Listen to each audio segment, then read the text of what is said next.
नमस्कार मंडळी, मी तुमचा लाडका मित्र वरद विजय चव्हाण आणि मी तुम्हा सर्वांचं माझ्या युट्यूब चॅनलमध्ये स्वागत करत आहे. मंडळी, येत्या 24 मे 2024ला एक नवीन मराठी सिनेमा येणार आहे, ज्या मराठी सिनेमाचं नाव आहे शक्तिमान. आता मध्यंतरी शक्तिमान हे कॅरेक्टर मोठ्या पडद्यावर कोण प्ले करणार याच्यावरनं खूप कॉन्ट्रोवर्सी झाली होती, पण आपण तो टॉपिक बाजूला ठेवूया. आपण या मराठी शक्तिमानबद्दल बोलूया.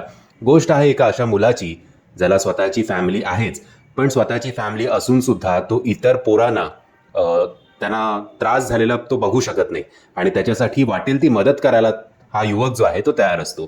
आणि इकडे कुठेतरी आय थिंक त्याच्या बायकोमध्ये आणि काय काय थोडे क्लॅशेस होतात की बाबा ठीक आहे, लोकांना आपण मदत केली पाहिजे, नाही असं नाही, पण स्वतःच्या फॅमिलीला सुद्धा तेवढं जपलं पाहिजे.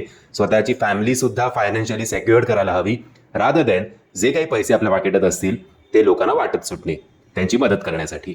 सो इकडे आय थिंक ना तो मुलगा म्हणजे आपला नायक आदिनाथ कोठारे त्याचं पण कुठे काही चुकत नाहीये आणि ना त्या बायकोचं म्हणजे स्पृहा जोशीचं काही चुकतंय की बाबा ठीक आहे, इतरांची मदत बिदत करणं चांगली गोष्ट आहे, पुण्य कमवशील, अरे पण स्वतःचे बायको आणि स्वतःचं पोर जर भिकेला लागलं तर काय.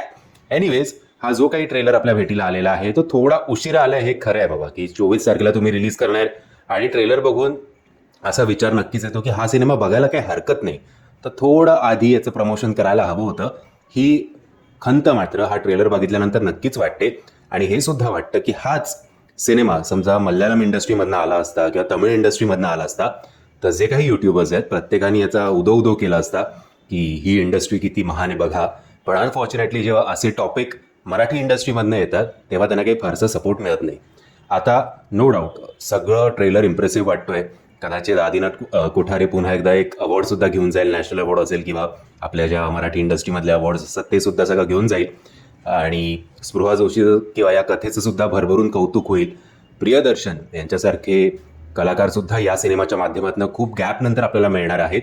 फक्त मला एकच डाऊट वाटला हा ट्रेलर बघितल्यानंतर की स्टार्ट टू एंड जर अख्ख्या सगळ्या गोष्टी सिरियस असतील की चला एका लहान मुलीचं आजारपण संपलं, तिला मदत केली, मग एका नवीन मुलाला आजारी असताना त्याला मदत केली, मग परत या प्रियदर्शनच्या मुलीला आजारी असताना तिला मदत केली. सो जर through out the movie tensions असतील तर जरा हा मूवी एवढा एंटरटेन नाही करणार. बट सुरुवातीला समजा स्पृहा आणि आदिनाथमधले काही हलके फुलके सीन्स असे टाकण्यात आले आणि मग अचानक या सिनेमाने वळण घेऊन एकदम हा सिरियस झाला सिनेमा, तर हा सिनेमा कदाचित काळजाला खूप भिडेल.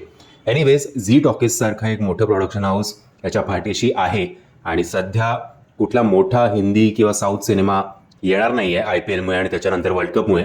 सो कदाचित या सिनेमाला मैदान जे आहे ते मोकळं मिळेल आणि हा सिनेमा वर्ड ऑफ माउथनी म्हणजे आत्ता जुनं फर्निचर हळूहळू त्यांनी पिक केलं. बॉक्स ऑफिस नाचगघुमानी त्या पहिल्या दिवशीपासूनच कमवले होते, बट जुना फर्निचरसारखा हा सिनेमासुद्धा slow and steady wins the race असं काहीतरी करेल असं एकंदरीत वाटतंय. ट्रेलरमधलं बॅकग्राऊंड म्युझिक त्या इमोशन्समध्ये आपल्याला घेऊन जातं.